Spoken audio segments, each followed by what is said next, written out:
सर्वे भवन्तु सुखिनः सर्वे सन्तु निरामया सर्वे भद्राणि पश्यन्तु मा कश्चित् दुःखभाग् भवेत्। ओम शांति शांति शांति।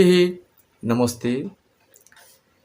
मैं आचार्य सुब्रत कुमार, मेरा अध्याय निरोग भव का इस अध्याय में आपको तहे दिल से स्वागत करता हूं और उम्मीद रखता हूं आज जीवन में स्वस्थ बने, ज्ञानवान बने, धनवान बने, निरोग बने और इस संसार में मोक्ष प्राप्ति करें। सबसे पहले एक बात मैं आपको बता रहा हूं और आप मुझे बहुत खुश लग रहे हैं, आप मेरा वीडियो देख रहे हैं। बहुत भाई लोग बहन लोग मुझे कमेंट्स दे रहे हैं, मुझे बहुत अच्छा लग रहा है, खुश लग रहे हैं। इसलिए मैं मेरा एक एक वीडियो आपको दे रहा हूं, आप बार बार उसको देखिए। एक चीज़ मन में जरूर रखिए कि जो चीज़ हमको ज़्यादा ज़रूरत है उसको हम रोज़ करना पड़ता है। जैसे आपको ड्यूटी आपको रोज़ करना पड़ता है, आपको नहाना धोना खाना पीना सोना रोज़ करता है। इसीलिए आपको भी मोक्ष होना पड़ेगा, जीवन मुक्त बनना पड़ेगा और इस संसार में ब्रह्म का असली रूप को पहचान लेना पड़ेगा। इसीलिए आपको निरंतर अभ्यास जारी रखना पड़ेगा और एक दिन आप जरूर उसका फल आपको मिलेंगे, ये मेरा वादा है। हम आपको बहुत सारे वीडियो दे रहे हैं, पहले भी दिया है, प्राणायाम के बारे में आपको बता दिए हैं और इसी प्राणायाम को आप अभ्यास कीजिए और उसी का प्राणदेव को चिंतन कीजिए, उसको आराधना कीजिए और उससे आप भरपूर आनंद मिलेगा। वो प्राण ऐसा चीज़ है कि आपको इस संसार से सबको ज्ञान देने वाला, सबको देख रहा करने वाला और सबको जीवन मुक्त देने वाला एक ही चीज़ है, वही प्राण है। इसको आप आराधना बार बार कीजिए, मन में कीजिए, हर वक्त उसको मन में रखिए, समाहिए और उसको निरंतर उसका तत्व को समझिए और बार बार। इसीलिए क्या करना पड़ेगा, मेरा वीडियो को बार बार बार बार बार बार बार बार बार बार बारी बारी रोज नित्य जीवन भर देखना पड़ेगा, क्योंकि आपको जीवन भर इस संसार में रहना है, इस शरीर में रहना है, इस घर में रहना है और आपको ज्ञान लेना है। इसीलिए आपको बार बार एक चीज़ करना पड़ेगा, वो ये मेरा वीडियो आपको दे सकता है, क्योंकि मैं एक ब्रह्म ज्ञानी हूँ, ब्रह्म का उपासक हूँ, एक प्रज्ञा पुरुष हूँ, एक सिद्ध साधक हूँ।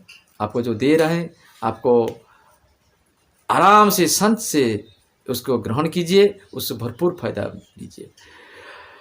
मेरा कहने का मतलब है कि मेरा एपिसोड का नाम तो आपको मालूम है, निरोग भव। मतलब आपको निरोग रहना पड़ेगा, आपका मन को निरोग करना पड़ेगा, शरीर को, प्राण को, चिंतन को, कार्य को, कर्म को, हर क्षेत्र में आपको निरोग बनना पड़ेगा। निरोग मतलब है कोई भी काम में आपको जो रुकावट आती है, जो डिजॉर्डर आती है, जो कुछ भी आपको रुकावट आता है, वही है आपका रूप।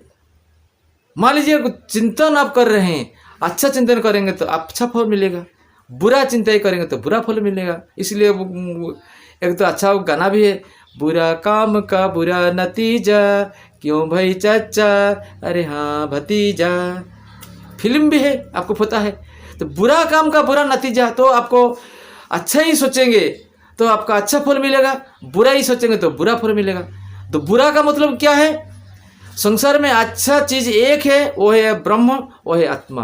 अयम आत्मा ब्रह्म, इस आत्मा आपका शरीर में है और इस आपका शरीर भी ब्रह्म है।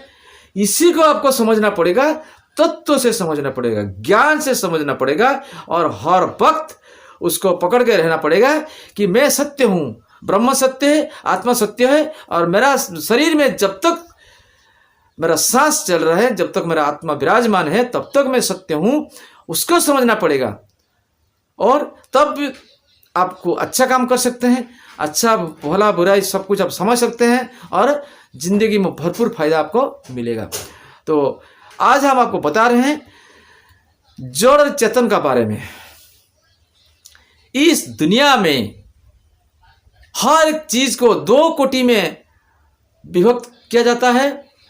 हर चीज देखिए, एक आत्मा दूसरा अनात्मा, एक सुख और एक दुख, एक दिन एक रात, एक जड़ एक चेतन, एक वस्तु एक अवस्तु, एक दृश्य एक अदृश्य, एक चिंतन एक अचेतन। इसी तरह हर चीज को आप देखते जाइए, उसको सोचते जाइए कि आपको जरूर वो पता चलेगा। इस संसार को जितना चीज है उसको दो कोटि में विभक्त किया गया है, और एक चेतन है और दूसरा है जड़ है। पहले आपको समझा देता हूं चेतन क्या है। चेतन योग दर्शन शास्त्र में जो को कहा गया है चित्त वृत्ति निरोध इति जगह। योग शास्त्र में चित्त वृत्ति को निरोध करने का विषय को जग कहला जाता है। इसी चेतन का यहाँ योग शास्त्र में चेतन शब्द का मतलब है, चित्त का मतलब है चेतन। सिर्फ आत्मा ही चेतन है, क्योंकि आत्मा आपका जब तक प्राणी में है, जब तक शरीर में है, तब तक वो शरीर कुछ ना कुछ कर सकता है। जब तक और प्राण और आत्मा निकल जाता है तब सब कुछ पड़ा रहता है। इसी तरह आपको ये सोचना पड़ेगा, आपको समझना पड़ेगा बहुत जरूर से वो तत्व से कि इस संसार में एक ही वस्तु है चेतन, वो है आत्मा। वो आत्मा जहाँ विराजमान करता है वो चेतनवान हो जाता है और उसी से लेकर आत्मा काम चलाता है दुनिया में। इसीलिए कहा गया है अयमात्मा ब्रह्म, अहम ब्रह्मास्मि। इस वही आत्मा ही ब्रह्म है। अहम आत्मा ब्रह्म, अहम ब्रह्मास्मि, हम ब्रह्म है, तत्त्वमसि तुम ब्रह्म हो। और आत्मा ब्रह्म होने का कारण जितना शरीर में आत्मा है सब ब्रह्म है। मनुष्य, जीव, जंतु, पेड़ पौधा, तरी तृण, जितना कीट है सब में आत्मा है, सब ब्रह्म है। एक आप उसको समझ में लीजिए अच्छा ज्ञान से। जब आप समझ जाएंगे हर एक मलेरिया में जो आपको कीटाणु मिलता है वो भी चेतन है, वो भी ब्रह्म है। जब मच्छर आपको दंसता है वो भी ब्रह्म है। जो सांप आप देख रहे हैं वो भी ब्रह्म है। जो शेर जंगल में घूम रहा है वो भी ब्रह्म है।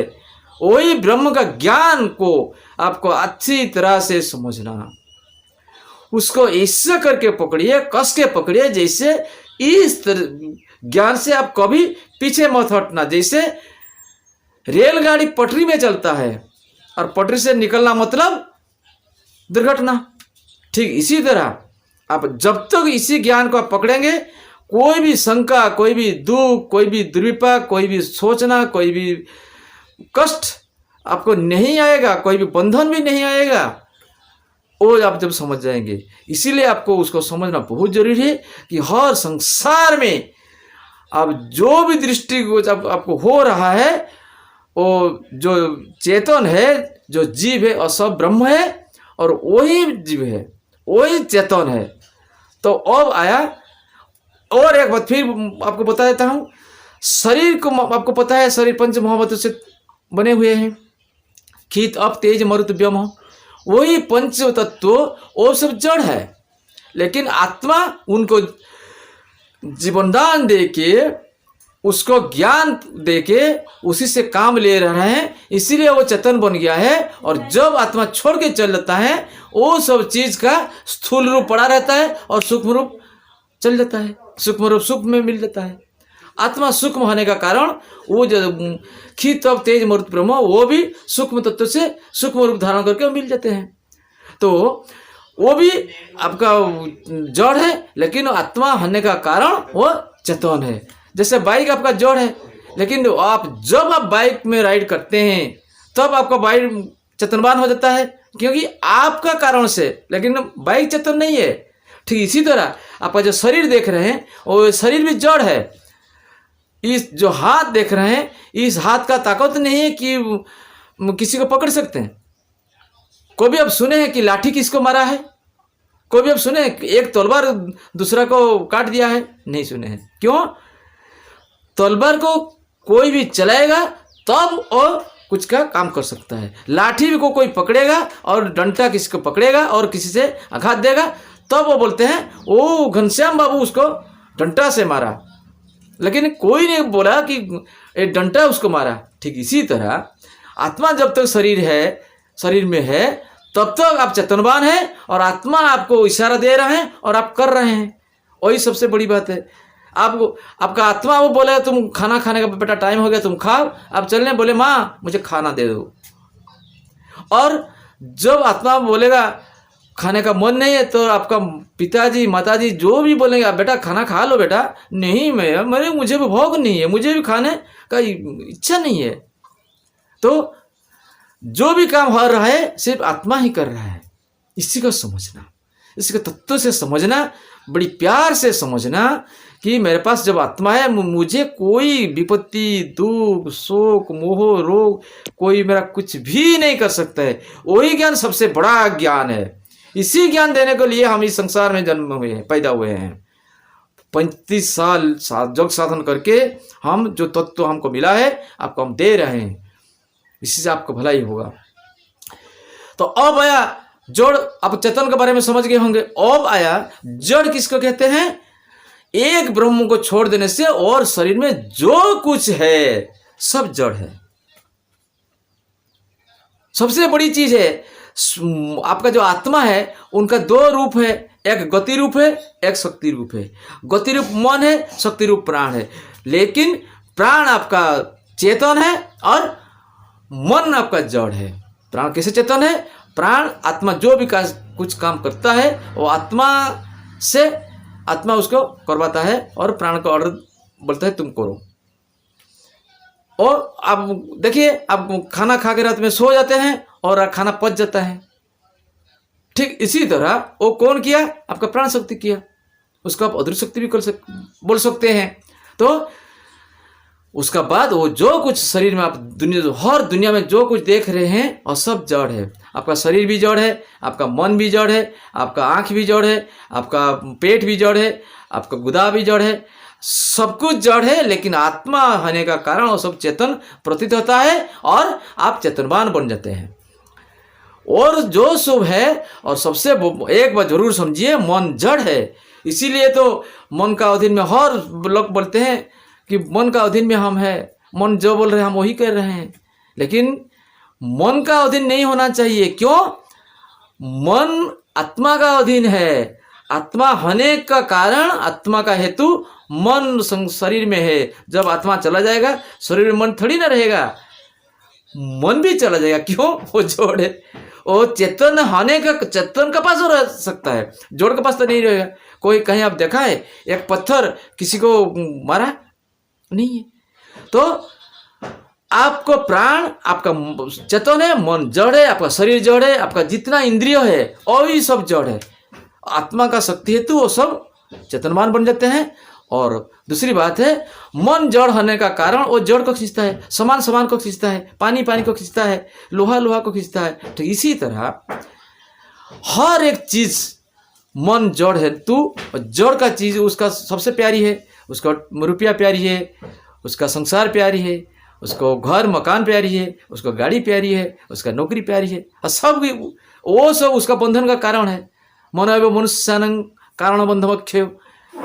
तो इसी को पाने के लिए आपको जड़ चेतन का बारे में हम जो बताए हैं, इस वीडियो को आपको बार बार देखना पड़ेगा। आपको समझना पड़ेगा कि हम चेतन है। जब तक मेरा शरीर में आत्मा है तब तक हम चेतन है। हम चेतनवान बन के हम इस संसार में विचरण करेंगे और संसार का भरपूर लाभ उठाएंगे। एक बात जरूर सोचिए, जरूर मन में रखिए कि हम इस संसार को आए हैं सिर्फ और सिर्फ ब्रह्म, खुद ही ब्रह्म बनने के लिए आए हैं। खुद तो ब्रह्म ही है, लेकिन इस ब्रह्म ज्ञान को धारण करके ब्रह्म का तत्व समझ के फिर इसी संसार को छोड़ के ब्रह्म से लीन होना ही मेरा काम है।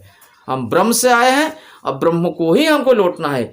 वही परम वाक्य है, वही परम सत्य है। लेकिन जो अज्ञान में फंसता है, जो जड़ में फंसता है, वो जन्म मृत्यु का चक्र में फंस जाता है और क्या करता है? इस चक्कर में घूमता है बारंबार बार बार बारी जन्म लेता है, मृत्यु होता है, जन्म होता है, मृत्यु होता है। तो इसी को आत्मा, लेकिन आत्मा हर बार उसका चेष्टा में है, कोशिश कर रहे हैं कि कैसे इसी शरीर को, इस आत्मा को एक मुक्ति दिया जाए। इसीलिए वो बार बार, इसीलिए तो कहा गया है 84 लाख जोनी में जन्म होते हैं, जो आदमी बोलते हैं, उसका प्रकृत अर्थ हम बोलते हैं, समझिए, एक आत्मा को मोक्ष प्राप्ति करने के लिए 84 लाख बार भी जन्म होना पड़ता है कोई कोई को। इसीलिए कहा गया है मेरा सत्य चित्त आनंद रूप, कोई कोई जाने रे मेरा सत्य चित्त आनंद रूप, कोई कोई जाने रे। आपका जो रूप है, सत्य चित्त आनंदमय जो रूप है, आपको जानना पड़ेगा, आपको समझना पड़ेगा, इस ज्ञान को ढूंढना पड़ेगा, उसको आपको धारण करना पड़ेगा, तब आपको फायदा मिलेगा। इसीलिए आप आए हैं और आपको आज हम समझा दिया, जिस संसार में जो कुछ देख रहे हैं वो जड़ है, आपका शरीर, आपका आत्मा सिर्फ चेतन है और प्राण चेतन है, और दूसरा जितना भी जहाँ आप देख रहे हैं वो सब जड़ है। इसी जड़ का जाल में मत फंसिए। आप चेतन होने का कारण चेतन ही बने रहिए, चेतनवान बनते रहिए, और इस संसार को सबसे ज़्यादा, सबसे देखने वाला जो चेतन ज्ञान है उसी को धारण कीजिए, और आप खुद ही ज्ञानवान बन जाइए, और संसार को अति करीब से उसको देखिए, और जन्म मृत्यु का जो बंधन से आप मुक्त बन जाइए। मेरा आज इतना ही प्रवचन था। आपको मेरा वीडियो देखने के लिए आपको बहुत बहुत धन्यवाद। आप मेरा वीडियो देख रहे हैं, बहुत सारे रिमार्क आ रहे हैं, कमेंट्स दे रहे हैं, मुझे बहुत खुश लग रहे हैं आपको देख के। हम अब भी आपको देख सकते हैं, आपको देख रहे हैं। आपका मतलब नहीं कि हम आँख से नहीं, मेरा ज्ञान से हम आपको देख रहे हैं। मेरा बहुत भाई लोग अभी है जो मेरा वाणी को सुन रहे हैं, मैं उनको देख रहा हूँ। मैं उनका मेरा आशीर्वाद है, और जीवन में सुखी बने, स्वस्थ बने, धनवान बने, ज्ञानवान बने, कोई भी कष्ट उनको नहीं आएगा। एक ब्रह्मर्षि हूँ मैं, ब्रह्म साधक हूँ मैं, मेरा सिद्धि का फल आपको दे रहा हूँ, आप उसको आराम से ग्रहण कीजिए। मेरा भाई, आप ही मेरा भाई है, आप ही मेरा निजी आदमी है। मेरा बात को जो सुनता है वही तो मेरा सबसे प्यारी है, और आप मेरा इतना प्यारी है, इतना करीब है कि हम आपसे कभी जुदा हो ही नहीं सकता। इसीलिए मैं सबका साथ हूँ, सबका साथ हूँ। और वही बनी बोल के मैं आपको, मेरा वीडियो को लाइक कीजिए, शेयर कीजिए, सब्सक्राइब कीजिए, और इसी ब्रह्मज्ञान चर्चा में आप शामिल हो जाइए। और हम जो ब्रह्म ज्ञान देने के लिए हर प्रयास, संसार में जो प्रयास हम जारी किए हैं, उसमें आप शामिल हो जाइए, और आपका नाम भी स्वर्णाक्षर में इतिहास लिखते रहेगा। मेरा बात इतना ही। नमस्ते।